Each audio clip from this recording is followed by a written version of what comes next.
오늘 은혜 받으실 하나님의 말씀은 야고보서 1장 13절에서 18절 본문으로 시험은 이겨야 한다, 시험은 이겨야 한다 라는 제목으로 하나님의 말씀을 전하겠습니다.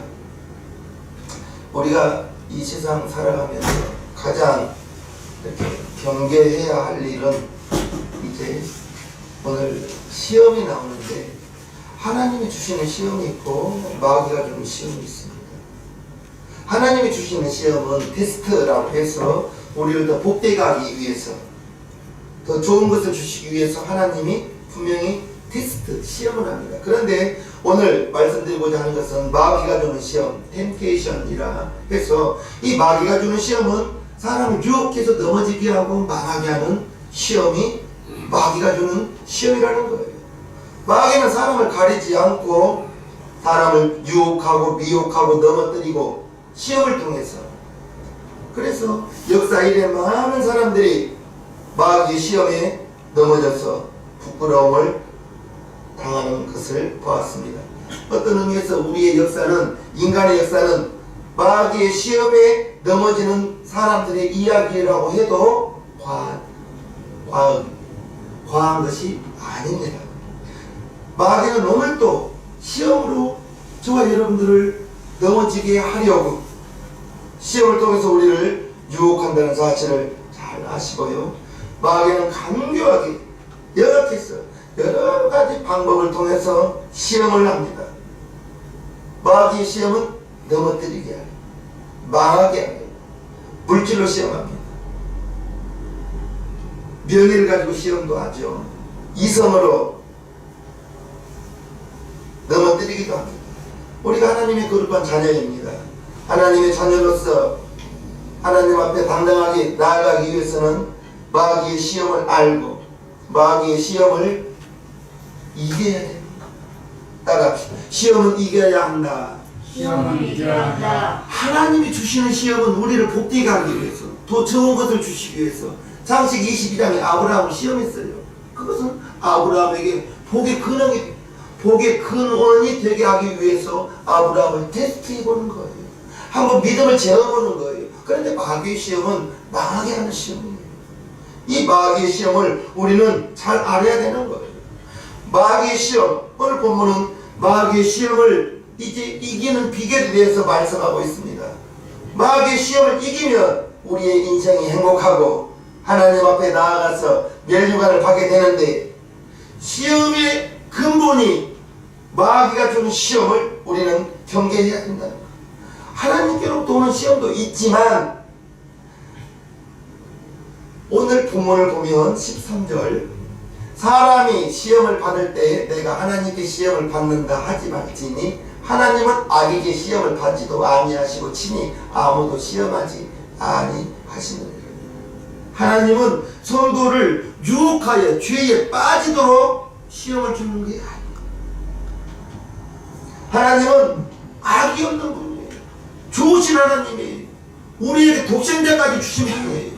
저와 여러분들에게 시험을 주어서 우리를 넘어뜨리려고 하는 시험이 아니라는 사실을 아시고, 하나님은 풍성하신 분입니다. 저와 여러분들이 하나님의 자녀로서 다 주신 거예요. 다 주신 분이, 자녀에게 다 베풀어 주신 분이 우리를 망하게 하는 시험은 하지 않는다는 거예요. 그런데도 시험이 올 때 하나님을 원망하고 불평하는 사람들이 더러 있더라. 왜 하나님이 나에게 이런 시험을 주냐고, 왜 하나님이 나에게 이런 문제를 가져오냐고, 왜 하나님이 나에게 이런 고통을 가져다 주느냐고 그러면서 원망하고 불평하고, 대단히 잘못된 생각임을 아시고요. 하나님은 결코 악에게 시험을 받지도 아니하시고 친히 아무도 시험하지 아니하신다고 13절에 말씀하고 있습니다. 창세기 22장에 하나님이 아브라함을 분명히 시험했어요. 어떤 시험입니까? 백세에 얻은 아들입니다. 그 아들 독자 이삭을 내가 네게 지시한 산으로 가서 번제로 드리라. 그때 아브라함은 즉시 일어나 다음날 아침 일찍 종과 함께 이삭을 데리고 모리아 산으로 갑니다. 3일길을 갑니다. 그 장면을 히브리서에서는 무엇라고 아브라함의 믿음을 기도했나? 하나님께 번제를 드렸다 할지라도 그 가운데에서 제 가운데서도 일어날 것을 믿고 번제로 드릴 믿음이 아브라함에게 있었다고 말하고 있습니다. 왜? 하나님께서 독자 이삭을 통해서 하늘의 별처럼 바다의 모래알처럼 많은 후손을 준다 약속했으니 아브라함이 그 하나님의 말씀을 믿었기 때문에 내가 이삭을 번제로 드린다 할지라도 태워서 죽인다 할지라도 그 가운데서도 일어날 것을 믿고 번제로 드렸다고 말하고 있습니다. 그 시험을 아브라함이 통과한 거예요. 테스트예요. 믿음을 한번 재어봤던 거예요. 그 후에 아브라함에게는 이제 시험이 없었어요. 아멘. 복을 주기 위해서 이삭을 받으려고 했던 것이 아니라 복을 주기 위해서 복의 근원이 되기 위해서 하나님께서 아브라함을 테스트 시험해 본 것입니다. 하나님은 결코 아브라함을 비참하게 만들려고 절망하게 만들려고 독자 이삭을 원했던 것이 아니라는 거예요. 오늘날 저와 여러분들도 여러분들에게 당하는 문제와 고난이 혹시 시험이라면 하나님으로부터 오는 시험인지 마귀로부터 오는 시험인지 이것을 먼저 우리는 알아야 돼요. 하나님이 우리를 죽이려고 고생시키려고 우리를 시험하는 것이 아니라 하나님이 주시는 시험은 우리를 살리려고 더 복되게 하려고 더 좋은 것을 주시기 위해서 시험한다는 것을 아시고 하나님의 뜻에 합당한 사람으로 만들기 위해서 하나님을 온전히 쫓도록 만들기 위해서 우리에게 주는 시험이 있다는 것을 아시고요. 저와 여러분들 하나님을 잘 믿음에도 불구하고 시험이 온다면 잘 참고 잘 견디어내야 하는 것입니다. 하나님이 복 주시려고 하는 시험은 오해하고 원망한다면 마귀 올무에 걸리는 것과 같습니다. 우리는 하나님의 자녀로 하나님을 믿어야 돼요. 하나님의 사랑을 믿어야 돼요. 하나님이 나의 아버지, 하나님이 여러분의 아버지인데 부모가 자녀에게 좋은 것을 주시지 자녀가 고생되고 정말 그것을 원하는 부모는 없어요. 좋은 것을 주고 싶어하는 것입니다. 하나님이 진행하시는 것은 털끝만큼도 잘못된 것이 없고 하나님의 인도하시면 실수가 없고 하나님의 예비하시면 부족함이 없다는 것을 꼭 기억하시고 하나님이 왜 내게 이런 시험을 주었냐고 하나님을 원망한다면 왜 하나님이 나를 이렇게 괴롭히냐고 원망하고 불평한다면 시편 2편 4절에 하늘에 계신 자가 웃으시니 하나님이 아마 웃으실 거예요. 웃으실 겁니다. 우리 하나님은 저와 여러분들에게 좋은 것을 주시고 아멘. 하나님이 우리에게 시험을 주신다면 더 잘되게 하기 위해서 복 주시기 위해서 믿음의 든든한 반석에 세우기 위해서 시험을 주신다는 것을 아시고요. 우리가 시험을 통과할 때 하나님을 불평하고 원망하고 그것은 어리석은 거예요. 오히려 문제를 통해서 이 시험을 통해서 하나님 내게 원하는 것이 무엇입니까? 오히려 더 하나님께 나아가며 기도하며 하나님의 뜻을 이해하려고 노력해야 될 것입니다. 시험이 다가올 때 먼저 기도부터 하는 것입니다. 어려움이 다가올 때 기도하려면 언제 기도하겠습니까? 기도하실 분 아멘.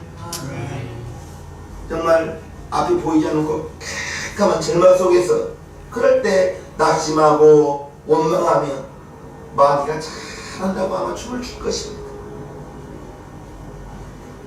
아무리 어려워도 하나님 나의 아버지요 하나님 여러분의 아버지이신데 그 하나님 아버지를 믿는다면 불평의 언어는 절대로 입 밖으로 나오지 않게 되기를 주님의 이름으로 축복합니다. 요즘 사회가 참 어렵습니다. 힘이 듭니다. 그러다 보니까 생계형 범죄들이 많아요. 살려고 범죄를 한다는 거죠. 생계. 얼마 전 한 대학생이 배가 고파서 슈퍼에 들어가서 먹을 것을 훔쳐서 나오다가 걸렸습니다. 경찰이 조사를 해보니 사활을 굶었다는 거예요. 사활을 굶었어요. 인간적으로 충분히 이해합니다. 동정이 가요. 사활 굶었을 때 남의 집 담 넘지 않을 사람이 없다고 어른들이 말씀하셨어요. 사활을 굶으면 아무것도 오직 먹을 것밖에 생각이 안 난다는 겁니다. 하지만 이해할 수 있다고 해서 훔친 것이 정당화 될 수는 없는 거예요. 신앙도 마찬가지입니다. 저와 여러분들이 아무리 어려워도 우리는 믿음을 지켜야 돼요. 신앙을 지켜야 돼요. 하나님이 싫어하는 것은 하나님을 원망하고 하나님을 불평하는 것입니다. 이스라엘 백성들이 출애굽했을 때 정말 입술이 훈련이 안 돼가지고 조금 하면 원망하고 조금 하면 불평하고 못 살겠다고 하고 입에서 나온 것은 부정적인 언어였어요. 정말 우리의 입술에서 부정적인 말, 하나님 있으면 이러냐, 하나님이 나를 버렸나봐, 절대로 우리의 입 밖으로 나와서는 안 됩니다. 불신앙의 말입니다. 믿음이 없는 소리, 언어인 것입니다. 아무리 어려워도 입술을 조심하시길 바랍니다. 우리가 어려운 때, 힘들 때, 그때를 이용해서 사단이 우리를 죄의 함정에 빠뜨리기 때문인 것입니다. 성도는 생명을 걸고 신앙을 지켜야 되고 믿음을 지켜야 되는 것입니다. 특히 야고보 사도는 이제 우리의 마음속에서 발생하는 욕심을 경계하고 있습니다. 마귀가 유혹하여 욕심을 부리기 때문인 것입니다. 14절부터 16절을 보면요, 오직 각 사람이 시험을 받는 것은 자기 욕심에 끌려 미혹됨이니 욕심이 잉태한 즉 죄를 낳고 죄가 장성한 즉 사망을 낳느니라. 내 사랑하는 형제들아, 속지 말라. 욕심에 끌려서 죄에 빠지는데 이게 마귀의 욕심이라는 거예요. 욕심을 믿기로 우리를 시험하는 것입니다. 욕심이라는 말은 마치 물고기를 낚기 위해서 낚시 바늘에다 미끼를 끼워서 물고기가 그 미끼를 물게 만드는 것인데, 이제 저와 여러분들이 낚시 미끼, 이 욕심에 미끼 주위를 맹돌다가 덥석 물면 이게 잡히는 거예요. 자신을, 저와 여러분들을 지키기 위해서는 아무리 좋은 것으로 유혹한다 할지라도 우리는 내 것이 아니면 욕심을 내지 않아야 되는 거예요. 사람이 죄에 빠지는 것도 마귀의 달콤한 유혹의 욕심을 갖다가 넘어지는 거예요. 잘못이 마귀에게 있는 것이 아니라 유혹을 받는 나에게 잘못이 있다는 것입니다. 그러므로 우리는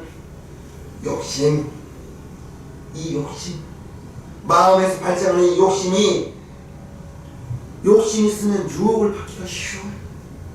그래서 욕심의 무서운 것은 욕심이 생산하는 것이 있어요. 욕심이 잉태한 즉 죄를 낳는다고 했어요. 욕심이 생산하는데 죄를 낳아요. 죄가 장성한 즉 사망을 낳는다고 했습니다. 열왕기하 5장에 보면 엘리사의 종 게하시가 나옵니다. 이 게하시가 욕심 때문에 이제 문둥병이 걸리는 장면이 나오는 것입니다. 문둥병을 고치고 돌아가는 나아만 장군에게 가서 나아만 장군이 엘리사에게 큰 힘을 드리는데 아무것도 엘리사 선지자가 받지를 않는 거예요.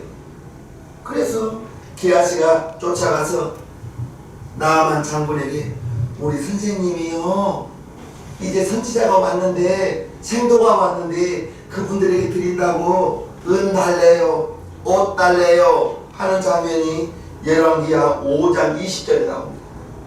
27절까지 보면요, 하나님의 사람 엘리사의 사원 게하시가 스스로 이르되 내 주인이 이 아람 사람 나아만에게 면하여 주고 그 가지고 온 것을 그 손에서 받지 아니하였도다. 여호와의 사심을 가리켜 맹세한 놈이 내가 저를 쫓아가서 나아만 장군에게 쫓아가서 무엇이든지 그에게 취하리라 달라고 하고 나아만의 뒤를 쫓아가니 나아만이 자기 뒤에 달려옴을 보고 수리에서 내려맞아 가로되 평안이냐? 저가 가로되 평안이니이다. 우리 주인께서 엘리사 선생입니다. 우리 주인께서 나를 보내시며 말씀하시기를 지금 선지자의 생도 중에 두 소년이 에브라임 산지에서부터 내게 왔으니 청컨대 당신은 저희에게 은 한 달란트와 옷 2번을 주라 하시더이다. 거짓말하는 거예요. 엘리사 선생님이 나를 보내어서 생도들이 왔는데 은 달란트 옷 주십시오 라고 말하는 거예요. 23절 나아만이 가로되 바라건대 2 달란트를 받으라 하고 저를 억제하여 은 2 달란트를 2 전대에 넣어 매고 옷 2벌을 아울러 2 사환에게 치우매 저희가 기아시 앞에서 지고 가니라. 언덕에 이르러는 기아시가 그 물건을 2 사환의 손에서 취하여 집에 감추고 저희를 보내어 가게 한 후 들어가서 그 주인 앞에 서니 엘리사가 이르되 기아시야 네가 어디서 오느냐? 대답하여 종이 아무데도 가지 아니하였나이다. 엘리사가 이르되 그 사람이 수리에서 내려 너를 맞을 때에 내 심령이 감각되지 아니하였느냐? 지금이 어찌 은을 받으며 옷을 받으며 감남원이나 포도원이나 양이나 소나 남종이나 여종을 받을 때냐? 그러므로 나아만의 문둥병이 네게 들어 네 자손에게 미쳐 영원토록 이르리라. 기아시가 그 앞에서 물러나오며 문둥병이 발하여 눈같이 되었다. 기아시의 욕심으로 왜 우리 선생님이 저 귀한 물건을 받지 않나 하고 가서 달라고 했는데 그게 욕심이 잉태하니까 죄를 넣어. 내가 어디 갔다 왔냐? 라고 물었을 때 선생님 잘못했어요.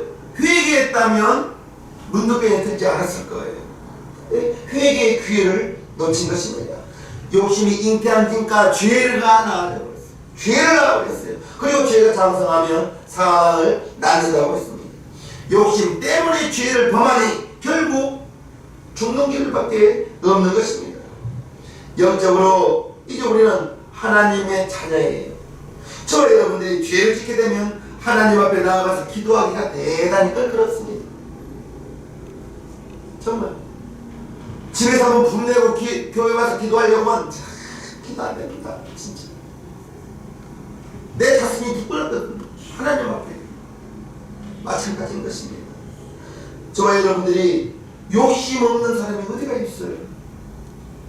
애기들도 욕심 있습니다. 아이들도 먹는 욕심, 좋은 거 있으면 그거 다 줄래 하면 없어 라고 이렇게 감추잖아요. 애기들이 그것부터 욕심이에요. 저와 여러분도 마찬가지예요. 하다못해 어떤 목사님은 맛있는 거 과식하는 거 있잖아요.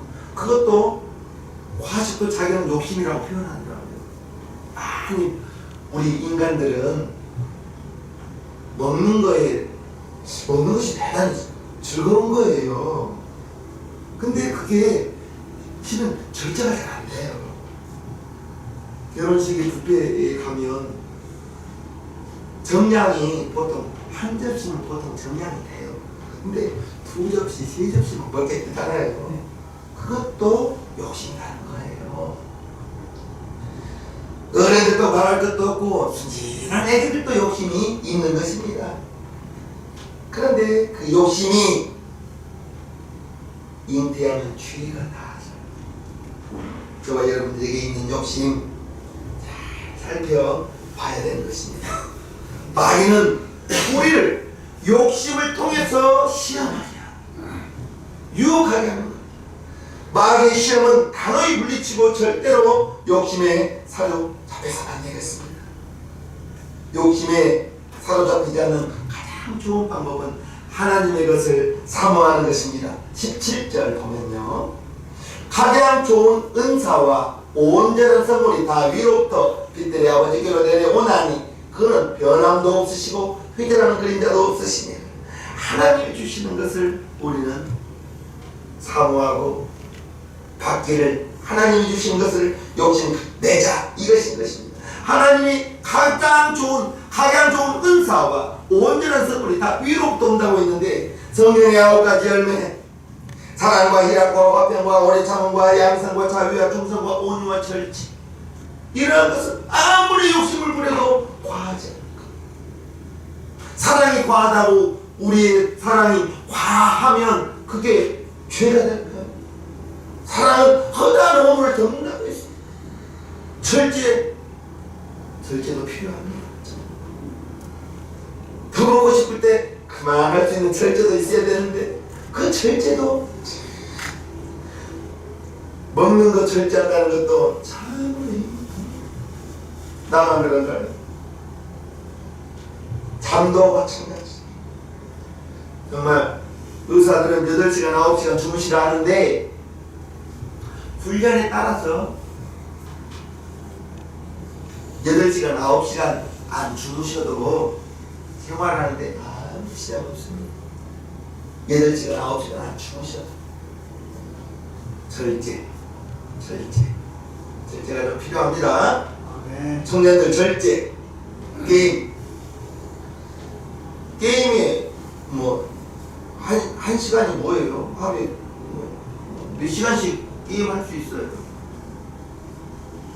우리 남자분들은 이렇게 뉴스 보는 거, 뉴스 봐야 되지만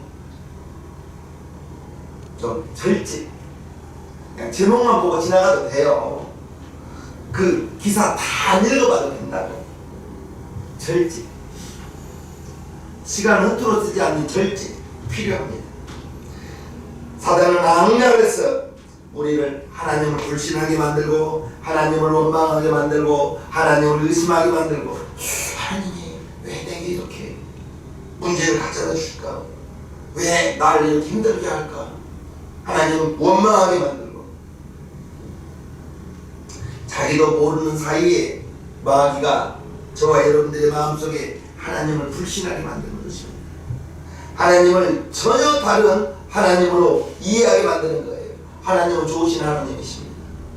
하나님은 사랑의 하나님이신 것입니다. 저와 여러분들을 위해서 좋은 것을 얘기했다고 고린도전서 2장 9절에 말씀하고 있는데 마귀는 이와 같은 것을 다 없어져 버리게 만들고 하나님이 있다면 이러겠냐? 너는 하나님의 자녀가 아니다. 우리의 마음속에 자꾸 불신앙을 심어주는 것입니다. 예수님께서 40일 금식하고 기도를 마쳤을 때 제일 먼저 다가왔던 게 뭐예요? 마귀가 40일 금식을 딱 끝나자마자 마귀가 와서 40일 금식을 했으니 얼마나 줄이셨겠어요. 거기에 제일 먼저 마귀가 뭘 시험해요? 야, 너 배고프지? 40일 금식했잖아. 배고프잖아. 이 돌들로 떡 한 번 만들어서 먹어봐라. 그렇게 시험하는 거예요. 예수님 생각해 좀 척하면서 배고프잖아. 돌로 한번 떡 한번 만들어봐. 그러면 저 많은 사람들이 야, 저 사람은 정말 하나님의 아들이지 않겠냐라고 하지 않겠냐고 그렇게 마귀가 와서 시험하는 것입니다. 마태복음 4장 1절부터 보면요. 그때 예수께서 성령에 이끌리어 마귀의 시험을 받으러 광야로 가서 40일을 밤낮으로 금식하신 후에 줄이신지라. 시험하는 자 마귀가 예수께 나와서 가로되 네가 만일 하나님의 아들이거든 명하여 이 돌들이 떡덩이가 되게 하라.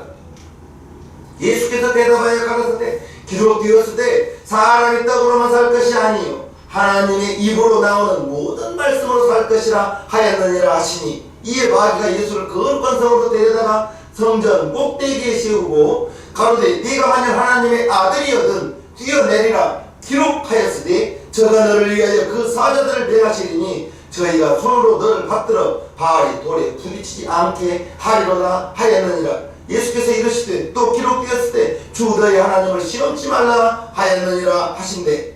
마귀가 또 그를 데리고 지극히 높은 산으로 가서 천하 만국과 그 영광을 보여 가로되 만일 내게 엎드려 경배하면 이 모든 것을 내게 주리라. 이에 예수께서 말씀하시되 사단아 물러가라 기록되었을 때 주 너희 하나님께 경배하고 다만 그를 섬기라 하였느니라. 이에 마귀는 예수를 떠나고 천사들이 나와 수종됩니다. 마귀가 시편의 말씀을 내가지고 네가 뛰어내릴 때 천사들이 네 발을 받들어 돌에 부딪히지 않겠다고 했으니 한번 뛰어내려봐. 이렇게 성경 말씀을 가지고도 예수님을 시험하는 거예요. 네가 높은 데서 뛰어내릴 때 천사들이 네 발을 탁 받들어서 정말 돌에 부딪히지 않게 하면 많은 사람들이 보고 이야 저렇게 높은 데서 뛰어내려도 발이 돌에 부딪히지 않도록 천사들이 받들어주는 저 사람이 하나님의 아들 아니냐 이렇게 마귀가 예수님을 시험하는 것입니다. 마귀는 정말 여러 가지로 저와 여러분들을 유혹하고 속이고 미혹하고 시험에 들게 한다는 것을 잘 아시고요. 우리 예수님 단호하게 살아라 물러가라 주 너희 하나님만 경배하라 이렇게 말씀을 물리치셨다는 것을 우리는 알아야 됩니다. 마귀는 속임수로 마귀는 처음부터 거짓말하는 자예요. 속이는 자예요. 하나님을 대적하는 자예요. 그리고 우리를 분열시키는 자예요. 이 마귀가 와서 우리에게 유혹할 때 우리에게 다가오는데 우리는 절대로 넘어가서는 안 될 줄로 믿습니다. 이런 유혹에 휘말리게 되면 하나님을 오망하게 돼요. 하나님을 불평하게 되는 것입니다. 설령 어려운 시험이 어려운 문제가 다가온다 할지라도 오해해서는 안 되는 거예요. 하나님이 내게 더 좋은 거 주시려나 보다. 이때가 내가 기도할 때다 라고 하면 그 문제 때문에 그 힘든 것 때문에 기도로 하나님께 나아간다면 화가 변하여 복이 될 줄로 믿습니다. 우리가 잘못하고 죄를 범해서 찾아오는 어려움이 아니라면 시험을 통과한 후에는 하나님께서 분명히 좋은 것을 예비하고 있다는 것을 꼭 기억하시기를 바랍니다. 사도 바울이 자기 몸에 있는 육체의 가시, 육체의 가시라고 성경에 기록되어 있습니다. 그 육체의 가시가 너무너무 아파서 하나님이여 하나님의 종 정말 말씀 전하는데 이 육체의 가시로 너무나 고통당합니다. 치유하여 주십시오. 간절히 3번 기도했다고 나옵니다. 그럴 때 하나님께서 부활하고 사도 바울에게 답을 줘요. 내 은혜가 내가 족하다. 네가 사도 바울 네가 자고하지 않기를 교만하지 않기를 바라는 나의 마음이다. 네가 만약에 그 육체의 가시마저도 없다면 얼마나 사도 바울의 능력이 있습니까? 사도 바울이 앞치마나 손수건만 가져가도 앞귀가 나가고 모든 병자가 나았는데 사도 바울이 바빠서 갈 수가 없어요. 그럴 때 앞치마만 가져가도 사도 바울의 손수건만 가져가도 병자가 낫고 앞귀가 떠나가는 그러한 사도 바울이 만약에 그러한 육체에 가시가 없다면 나중에는 교만해졌을지도 몰라요. 아예 교만해졌을 거예요. 그런데 그 육체의 가시 때문에 자기가 그 가시 때문에 고통당할 때마다 맞아 나는 연약한 나는 인간일 뿐이야. 하나님이 나를 사용하는 나는 도구일 뿐이야. 하나님께 사용되면 사용될수록 이적이 나타나면 나타날수록 하나님께 쓰임받는 게 감사했을 것이고 정말 나는 이렇게 연약한 존재라고 나중에는 자기의 약함을 자랑하잖아요. 내가 약할 때 강한 대신에 사도 바울이 그렇게 고백하는 걸 우리가 보지 않습니까? 이제 자기의 그 육체의 가시 때문에 도리어 크게 기뻐하고 여러 약한 것들에 대하여 자랑하겠다고 말하고 있는 사도 바울을 보는 것입니다. 하나님이 사도 바울이 교만해지지 않도록 교만해지지 않고 변하지 않도록 끝까지 하나님의 사명 감당하도록 그에게 가시를 준 거예요. 그런데 그 가시가 사도 바울이 교만하지 않고 오히려 내가 약한 것들을 자랑하게 되고 아멘이시죠? 아멘. 분명히 하나님은 좋은 것을 주신다 했습니다. 가장 좋은 은사와 온전한 선물을 주신다 했으니 하나님의 사랑을 우리는 알고 믿고 하나님 나의 아버지요 하나님이 여러분들의 아버지이시라면 하나님은 우리를 시험하지 않습니다. 저와 여러분들에게 좋은 것을 주시는 하나님이라는 것을 꼭 기억하시고요. 18절을 보겠습니다. 그가 그 조물종에 우리로 한 첫 열매가 되게 하시려고 자기의 뜻을 쫓아 진리의 말씀으로 우리를 나누시는 거예요. 그래서 우리는 하나님을 아버지라고 부르는 것입니다. 하나님 우리를 진리의 말씀으로 낳았다 했습니다. 첫 열매가 되게 하시고, 첫 열매. 첫 열매는 성경에 이스라엘 백성들이 이제 애굽의 10번째 재앙, 장자의 죽음이지. 장자, 바로 왕의 장자도 죽었고, 바로 궁에서 맷돌을 돌리는 여인의 장자도 죽었고, 짐승의 첫 새끼도 죽었어. 첫 새끼도 다 죽었어. 그럴 때 이스라엘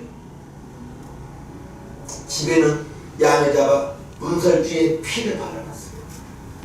피를 발라놨을 때 죽음의 사자가 그 피를 보고 넘어갔어요. 그래서 6월절이 되는 거예요.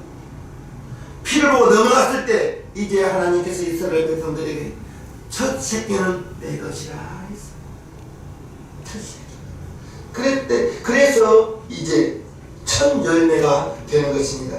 하나님께 감사하며 구별하며 드린 것이 첫 열매인데, 이것이 신약에 와서 부활하신 예수 그리스도가 첫 열매가 되었다라고 말하고 있으며, 이제 저와 여러분들이 예수를 믿고 하나님의 자녀가 되었으니 저와 여러분도 하나님께 드리는 첫 열매가 되는 것입니다. 본문에서 말하는 첫 열매가 저와 여러분, 우리 성도라는 것을 아시고요. 성도들은 하나님이 받으시는 첫 열매가 되기 위해서 우리를 진리의 말씀으로 낳으셨다는 것을 아시길 바랍니다. 영광스럽게 하나님이 우리를 받아들이는 거예요. 우리는 하나님께 드려지는 거예요. 저와 여러분들이 하나님께 드려지기 위함이라는 것이 얼마나 감사하고 감사합니까? 하나님께는 건강한 것만 드려지는 거예요. 좋은 것만 하나님께 드려지는데, 저와 여러분들을 첫 열매 되게 하셔서 하나님이 받아주신다는 것 꼭 기억하시면서, 에베소서 4장 13절에 보면 우리가 여기까지 나가야 되는 것입니다. 우리가 다 하나님의 아들을 믿는 것과 아는 일에 하나가 되어 온전한 사람을 이루어 그리스도의 장성한 분량이 충만한 데까지 이르리니, 우리가 그리스도의 모습을 닮아가는 데까지 우리의 믿음이 나아가야 되는 것입니다. 아멘. 저와 여러분들이 그리스도의 장성한 분량에 이르기까지, 믿음이 작은 사람, 믿음이 장성한 사람, 분명히 행동으로, 믿음의 생활로 드러나는 거예요. 믿음이 장성한 사람은 어찌하든지 예배를 소중히 생각하고, 어찌하든지 하나님께 감사만 드리고, 어찌하든지 하나님의 마음을 시원케 하려고 애쓸 것입니다. 믿음이 연약한 사람은 내가 주인네, 바람을 불면 교회 가기 싫은데 오늘 가지 말까? 믿음이 연약해서 내가 주인이 돼서 그러는 것입니다. 저와 여러분들은 그리스도의 장성한 분량이 이르기까지 우리의 믿음도 자라야 되고, 우리의 삶의 모습도, 우리에게서는 그리스도의 향기가 나타나야 되는 것입니다. 아멘. 그리스도의 향기가 나타나기 위해서는 저와 여러분들이 손해를 감당해야 되는 거예요. 빛이 되고 소금이 된다는 것이, 정말 내가 빛이 되고 소금이 되기 위해서는 믿지 않는 사람과 달라야 되는 거예요. 달라야 되는 것입니다. 내가 그거 흉내내다가 군대에서 훈련소에서 가자마자 다 담당 청소를 주어요. 그리스도의 향기가 뭘 해볼까 하다가 화장실 청소를 했어요. 화장실 청소하면서 정말 힘들었어요. 정말 힘들었어요. 화장실 청소가 제일 마무리가 되어야 이제 점호가 돼요. 점호 직전까지 화장실 일 보고 사람들이 가니까, 훈련생들이 정말 다른 사람 안 하는 거, 화장실 청소 안 할 때 내가 하다가 정말 힘들었는데, 내 스스로는 그래, 이렇게라도 다른 사람들을 섬기고 싶었어. 그랬던 것 같아요. 제가 지금 생각해보면. 장성한 분량에까지 우리의 믿음이, 우리의 생활의 모습이 나아가기를 주님의 이름으로 축복합니다. 아멘. 예수님이 세상 끝날이 가까울 때 정말 마귀가 여러 시험을 일으킨다고 말하고 있습니다. 마태복음 24장. 그때의 마지막 때입니다. 사람들이 너희를 환난에 넘겨주겠으며 너희를 죽이리니 너희가 내 이름을 위하여 모든 민족에게 미움을 받으리라. 그때 많은 사람이 시험에 빠져 서로 잡아주고 서로 미워하겠으며 거짓 선지자가 많이 일어나 많은 사람을 미혹하겠으며 불법의 성함으로 많은 사람이 사랑이 식어지리라. 그러나 끝까지 견디는 자는 구원을 얻으리라. 마지막 때 이제 시험을 물리치기 위해서 우리는 단단히 믿음으로 무장해야 되고 끝까지 견디라고 했습니다. 끝까지 견디는 자는 구원을 얻는다 했습니다. 저와 여러분들이 마귀의 시험과 유혹이 우리는 항상 준비하면서 경계하면서 살아야 되는 거예요. 그 시험의 유혹에 휘둘려 우리의 인생이 엉망진창되어서는 절대로 안 되겠습니다. 하나님의 거룩한 자녀로 부름을 받았어요. 하나님의 첫 열매가 되기 위해서 우리를 진리의 말씀으로 낳았다고 했어요. 이제 저와 여러분들이 하나님이 나의 아버지요, 하나님이 여러분의 아버지이심을 안다면 하나님은 우리에게 좋은 것을 주시는 거예요. 어려움이 왔을 때 하나님이여 이 어려움을 통하여 내가 더 하나님께 나아가며 하나님의 뜻을 구하는 저와 여러분들 되기를 주님의 이름으로 축복합니다. 아멘. 무엇보다도 조심해야 될 것은 욕심을 경계해야 되는 거예요. 욕심이 잉태하면 분명히 죄가 나오는 거예요. 저와 여러분들 안에 욕심은 없는지 더러운 욕심이 생기지 않도록 욕심을 가질 때 하나님이 주시는 것을 우리는 가지자고요. 하나님이 주시는 것은 성령의 아홉 가지 사랑과 희락과 화평과 오래 참음과 양선과 충성과 온유와 절제라 했으니 저와 여러분들이 하나님이 주시는 좋은 것을 사모하시기를 주님의 이름으로 축복합니다. 아멘. 저와 여러분들이 하나님께 드려지는 첫열매라는 사실 꼭 기억하시면서 언제나 내 마음속에 여러분 마음속에 거기서 성령님이 와 계신다는 사실을 기억하시고 주님의 뜻대로 욕심 내려놓고 살아가는 저와 여러분들 되기를 주님의 이름으로 축복합니다. 아멘. 찬송가 383장 환난과 핍박 중에도 하겠습니다.